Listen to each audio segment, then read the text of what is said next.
Hello everyone, आज का हमारा टॉपिक है पर्सनालिटी डिसऑर्डर। पर्सनालिटी डिसऑर्डर को समझने के लिए पहले हम ये देख लेते हैं कि पर्सनालिटी होती क्या है, हम किसे पर्सनालिटी बोलते हैं। तो पर्सनालिटी क्या है? The characteristic way of thinking, feeling and acting that make a person an individual. Second क्या है? An individual's unique and relatively consistent group of characteristic that determine patterns of thought, feelings and behaviour when alone और with others. इसका मतलब क्या है कि कोई इंसान कैसे सोच रहा है, वो क्या फील कर रहा है और वो कैसे बिहेव कर रहा है, वो उसकी पर्सनालिटी को डिफ़ाइन करता है। मतलब कि अगर किसी पर्सन की फीलिंग में, थॉट में और उसके बिहेवियर में चेंजेस आ रहे हैं तो उसको हम किस में रखेंगे? पर्सनालिटी डिसऑर्डर में। Okay, now one by one the personality disorder. Personality disorder क्या है? Normal personality can be defined as the characteristic pattern of behaviour और mode of thinking determine a person's adjustment to environment. ठीक है, इसका मतलब क्या है? वही है कि पर्सन कैसे थिंक कर रहा है, कैसे फील कर रहा है, कैसे बिहेव कर रहा है और वो कैसे एडजस्ट कर रहा है एक इन्वायरमेंट में, वो क्या है? नॉर्मल पर्सनालिटी है। बट अगर उससे हट के कुछ चीज़ें हो रही हैं तो वो क्या होगी? पर्सनालिटी डिसऑर्डर में आएगा। नेक्स्ट है, it includes factors such as intelligence, ability, belief, moral values, emotional reactivity। ये सब पर्सनालिटी, नॉर्मल पर्सनालिटी के बारे में बता रहे हैं। Most definition of the normal personality includes present since adolescence, stable over time, manifestation in different environment, recognisable to friends and acquaintance. Okay, ये normal personality था। अब पर्सनालिटी डिसऑर्डर में क्या होता है?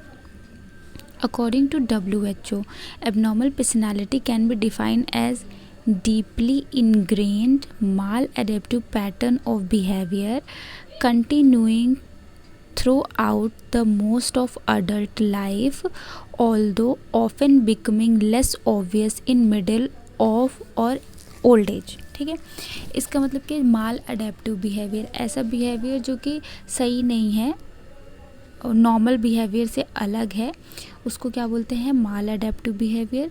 तो पर्सनालिटी डिसऑर्डर क्या होती है? जब किसी पर्सन के बिहेवियर में चेंज आता है। और कब चेंज आता है? अडल्ट लाइफ में, क्योंकि जो ओल्ड और ऐसे लाइफ में ज़्यादा चेंजेस नहीं होते हैं, तो ज़्यादातर पर्सनालिटी डिसऑर्डर अडल्टहुड में ही होता है। तो पर्सनालिटी डिसऑर्डर क्या है? Normally maladaptive pattern of behaviour. Okay, maladaptive behaviour results in loneliness, suspiciousness and withdrawal behaviour. Loneliness मतलब अकेला, सस्पिशियसनेस मतलब शक करना और विड्रॉल बिहेवियर मतलब किसी से कोई मतलब नहीं रखना, खुद को अलग कर लेना। Okay, now personality disorder falls somewhere within the maladaptive range. The degree of maladaptive depends on the type of disorder and its severity of symptom। अब जो पर्सनालिटी डिसऑर्डर है वो किस पे डिपेंड कर रहे हैं? तो जितने भी माल एडेप्टिव बिहेवियर्स हैं उनकी डिग्री और उनका रेंज कितना, मतलब वो कितना ज़्यादा एक पर्सन को अफेक्ट कर रहे हैं, उस चीज़ पे डिपेंड करता है कि पर्सनालिटी डिसऑर्डर कितनी सीवियर है। Okay, now characteristic of personality disorder. It is not a mental illness. सबसे पहले तो ये जानिए कि मेंटल इलनेस नहीं है, ये सिर्फ एक डिसऑर्डर है। नेक्स्ट है, it is a mall adaptive behaviour. ये कंसिस्टेंट माल अडेप्टिव, पीछे से भी आ रहा है, माल अडेप्टिव बिहेवियर है। It is long lasting, most of time life long problem. ये बहुत लंबे टाइम तक चलता है क्योंकि पर्सनालिटी ग्रेजुअली डेवलप होती है, तो वो भी धीरे धीरे प्रॉब्लम डेवलप होती है और लाइफ लॉन्ग प्रॉब्लम हो सकती है अगर सही टाइम पे उसका ट्रीटमेंट नहीं किया गया तो। It causes significant impairment in social और occupational functioning.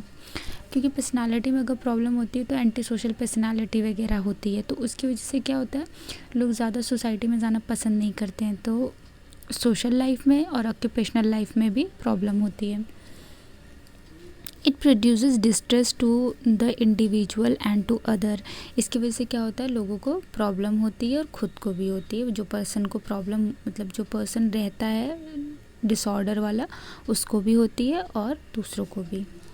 Personality disorder is defined from mental illness whereas the symptoms of personality disorder are continuous and adolescence of or even before. ठीक है, तो क्या पर्सनालिटी डिसऑर्डर डिफरेंट है mental illness से, ठीक है, और ये एक डिजीज़ नहीं है, मतलब इलनेस नहीं है, ये सिर्फ एक वो क्या है, डिसऑर्डर है. ओके, नाउ द इटियोलॉजी क्या क्या है. पहला है biological factor, developmental factor, socio cultural factor और साइकोलॉजिकल फैक्टर. अब इसके बारे में मतलब इसके अंदर भी दिया हुआ है, तो वो है बायोलॉजिकल फैक्टर. बायोलॉजिकल फैक्टर का मतलब है, सब लोग जानते हैं कि